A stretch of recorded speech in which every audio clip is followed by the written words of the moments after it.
RCF. Nous sommes en compagnie de Guy de Marnix. Bonjour Guy. Bonjour. Alors Guy, vous venez nous parler notamment de l'association des amis belges du Collège des Bernardins. Enfin, on devrait dire des amis en Belgique, parce qu'il n'y a pas que des Belges, c'est bien connu. Le Collège des Bernardins, il est à Paris, mais c'est une manière de voir le monde, le Collège des Bernardins. C'est donc basé à Paris, absolument. C'est une institution vénérable puisqu'elle existe depuis 8 siècles, qui est installée dans le cœur de Paris, dans un endroit absolument magnifique, qui est ouvert au public. D'ailleurs, je vous invite à le visiter la prochaine fois que vous allez à Paris. Et oui, vous avez raison de dire que il y a là un fil conducteur, je dirais, au Collège des Bernardins, qui est l'ouverture sur le monde. Il y a au sein du Collège des Bernardins, bien sûr, une faculté de théologie, mais il y a aussi, je crois que j'ai déjà eu l'occasion de l'évoquer à cette antenne, un centre de recherche qui mène des réflexions sur les grands enjeux de l'humanité. Des publications, n'en parlons pas. Ça va... bien sûr, des conflits politiques religieux au changement climatique et à la façon dont évoluent les grandes entreprises de notre monde. Donc une grande ouverture sur les problèmes de société, sur les problèmes de l'humanité au sens large, mais qui sont menés au Collège des Bernardins à la lumière de la sagesse millénaire de la foi chrétienne, si je puis dire. Et c'est cette dualité, moi, qui me paraît intéressante, c'est qu'il y a à la fois le fil conducteur chrétien et l'ouverture sur le monde qui donne en général des réflexions intéressantes. Et ce sont ces réflexions que nous tentons de partager avec notre public belge à l'occasion des conférences que nous organisons ici. Mais justement, Guy, moi, ce qui m'intéresse, c'est que d'une certaine manière, vous êtes toute une série de gens qui sont venus de Bruxelles ou sont venus de Belgique pour aller à Paris, mais en même temps, vous voulez que cet esprit du Collège des Bernardins soit transmis ici en Belgique aussi ? Plus modestement, nous voulons permettre à notre public belge d'avoir accès et de partager les conclusions des travaux qui sont menés à Paris. Parce que nous les considérons comme étant de grande qualité, et ils le sont. Chaque fois que le Collège des Bernardins mène une réflexion sur un sujet de société, comme je le disais, quel qu'il soit, il rassemble un panel d'experts multidimensionnels. Pour parler d'un sujet quelconque, on met autour de la table des représentants du monde académique, du monde politique, du monde des affaires, des philosophes, des historiens, et même du point de vue religieux, des représentants des différentes religions, pour pouvoir véritablement traiter le sujet d'une façon large, ouverte, avec un haut niveau, je dirais. Tous ces intervenants sont en général de niveau élevé, intéressant. Et ce sont les conclusions de ces réflexions qui nous paraissent intéressants de partager avec notre public belge. Voilà, c'est notre seule ambition. Mais alors ici, en l'occurrence, le 9 octobre, vous avez invité le frère ou le père, enfin je ne sais pas comment on doit dire, Christian Eekhout, qui est des Dominicains, qui habite en Belgique en fait, voilà, oui. et qui est assez connu à la fois pour sa réflexion biblique, pour sa connaissance de l'archéologie, notamment en Terre Sainte, mais j'ai l'impression que Christian Eekhout, il va nous ouvrir à la Terre Sainte parce que, allez, honnêtement, c'est pas un sujet d'hier, ça, les conflits en Terre Sainte, les difficultés en Terre Sainte, je dirais que c'est même avant Jésus lui-même, on se battait déjà dans ces zones-là. C'est un lieu difficile, la Terre Sainte. Oui, absolument. L'actualité nous le rappelle tous les jours. Ouais. Avec Christian Eekhout, on fait, vous l'avez remarqué, on fait une petite exception, je dirais, à notre modus operandi habituel. Christian Eekhout n'est pas lié aux Bernardins, les Dominicains, comme vous l'avez précisé à juste titre. Mais c'est néanmoins effectivement notre conférencier du 9 octobre. On fait preuve d'ouverture, nous aussi. Je crois que c'est une bonne chose. On n'est pas absolument uniforme dans notre manière de penser. On a considéré que Christian Eekhout était vraiment quelqu'un qui avait une compétence tout à fait exceptionnelle dans le domaine qui est le sien. Vous savez, vous ne savez pas qu'il a vécu près de 20 ans à Jérusalem. Il a vécu près de 20 ans à Jérusalem. Il a été guide des lieux saints, il était professeur, enseignant à l'école. La maison, c'est la maison qui a produit ce que nous connaissons comme la Bible de Jérusalem, au fond. Hein. Ah, absolument.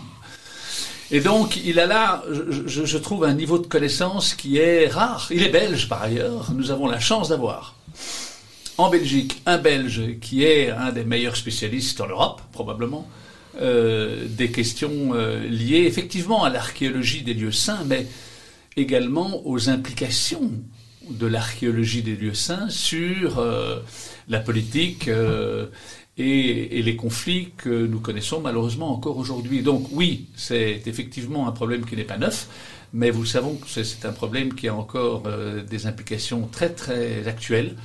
Et quand on a la chance d'avoir quelqu'un comme Christian Aucout qui est chez nous et qui est disposé à venir nous en parler, eh bien nous avons saisi l'occasion et nous proposons à nos membres et au grand public de se joindre à nous le 9 octobre pour l'écouter sur ce sujet. Mais alors justement, on ne fait pas que l'écouter, parce que selon une tradition qui est la vôtre également, on écoute une personne qui est c'est vrai, un expert ou une grande pointure, mais en même temps, on peut poser des questions, on peut parler de sa propre expérience. Il y a une partie, je dirais, dialoguée dans cette conférence. C'est un des avantages, merci de le rappeler, c'est un des avantages de nos conférences. En général, on n'est pas 2000 dans la salle, hein. On est plutôt, disons, entre 70 et 200. Et donc, c'est une formule qui permet vraiment un échange avec le conférencier pendant la conférence et après, puisque c'est une tradition chez nous, on essaie toujours de poursuivre les débats après la conférence autour d'un cocktail. Et c'est important, parce que ça permet aussi de parler sur un ton plus personnel, sur une base plus directe avec le conférencier. Mais en même temps, connaissant Christian Aucout et votre style à vous chez les Amis belges du Collège des Bernardins, il n'y a pas, comment dirais-je, une impossibilité ou de s'investir soi-même. Au fond, chacun va pouvoir trouver sa manière personnelle d'aborder le sujet, d'intervenir sur le sujet. C'est pas juste intellectuel, c'est pas juste des idées. Je vais vous dire, moi je vais là avec beaucoup d'humilité. On a la chance d'avoir quelqu'un qui a vécu 20 ans sur place. On a la chance d'avoir quelqu'un qui a enseigné sur place, qui a tout connu au fond, en 20 ans. Et donc j'y vais avec le sentiment d'avoir la chance de pouvoir rencontrer un expert sur un sujet qui m'intéresse. Et j'invite tous nos auditeurs à faire de même. Il ne s'agit pas de oui, bien sûr, poser des questions, tenter, je crois, peut-être d'obtenir les lumières de quelqu'un qui en a, parce que il a des credentials. Mais alors, Guy, mais là c'est une question que je vous pose plus personnellement. Le sujet, c'est la Terre Sainte qui est un endroit relativement loin, mais en même temps, ici en Belgique, dans ma vie quotidienne, il y a des implications. Je veux dire, c'est tous ces conflits, comme vous le disiez, on les voit dans nos nouvelles, mais aussi parfois c'est des relations entre personnes qui travaillent au même endroit ou qui sont des voisins. Il y a des implications ici en Belgique, j'imagine. Il y a des implications en Belgique, bien sûr. Il y a des implications dans les relations humaines qu'on peut avoir des gens qui sont concernés par la question. C'est vrai pour nous, c'est vrai pour le monde entier. C'est pas une région comme une autre, hein. C'est une région importante et le conflit qui s'y joue a des conséquences à l'échelle mondiale. Également dans nos relations personnelles avec ceux qui nous entourent. Alors, est-ce que j'imagine que les membres de l'équipe des Amis belges du Collège des Bernardins seront présents à cette conférence. Oui. On pourra discuter avec vous, j'imagine. Absolument. Nous serons plusieurs représentants du collège à Paris, mais bien sûr aussi de l'association des Amis belges. Alors, le plus facile, c'est de taper Amis belges du Collège des Bernardins et on va tomber sur une page ou une page d'accueil ou dans un réseau social quelconque. C'est le plus simple, j'imagine. Absolument, absolument. l'association belge des amis du Collège des Bernardins, ou le Collège des Bernardins à Paris vous mènera certainement à la conférence, absolument. Rappelons que c'est le 9 octobre à l'église de l'abbaye de la Cambre, ou à côté de l'église de l'abbaye de la Cambre? À l'église de l'abbaye de la Cambre, à partir de 19h. La conférence commence à 19h30 précise. Et on vous y attend nombreux. Alors, est-ce qu'il vaut mieux s'inscrire avant ou bien on arrive au moment même? Avant, il y a une adresse mail pour ça qui est amibelgebernardin@gmail.com, amibelgebernardin@gmail.com. On peut s'inscrire là et pas absolument nécessaire, mais c'est mieux parce que ça nous permet de mieux paramétrer l'organisation des chaises et l'importance du cocktail qui suivra. Absolument. Ouais. Et alors, Guy, le frère Christian Eckhout, j'imagine qu'on pourra parler avec lui après la conférence, qu'on pourra bavarder avec lui, absolument, surtout pendant ce verre dont vous parliez à l'instant. Je rappelle donc, c'est le 9 octobre à l'église de l'abbaye de la Cambre. Vous pouvez arriver dès 19h, mais évidemment, ça commence pile à 19h30. Je rappelle aussi que Guy de Marnix est le président, il faut quand même bien le dire, de cette association des amis belges du Collège des Bernardins. Merci Guy, à bientôt. Merci à vous, à bientôt.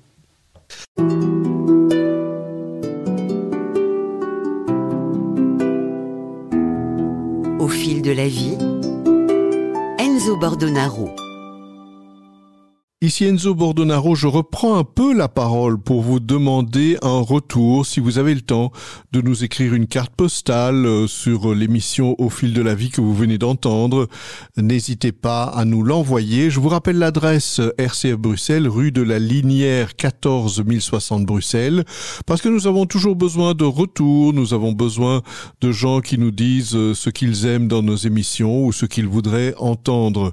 Je vous rappelle également que vous pouvez écouter nos émissions en différé cette fois-ci, non seulement sur notre site rcf.be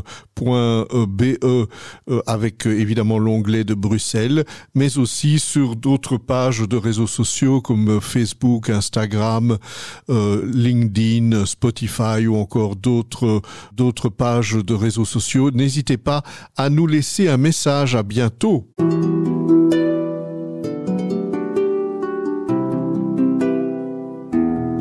Au fil de la vie, Enzo Bordonaro.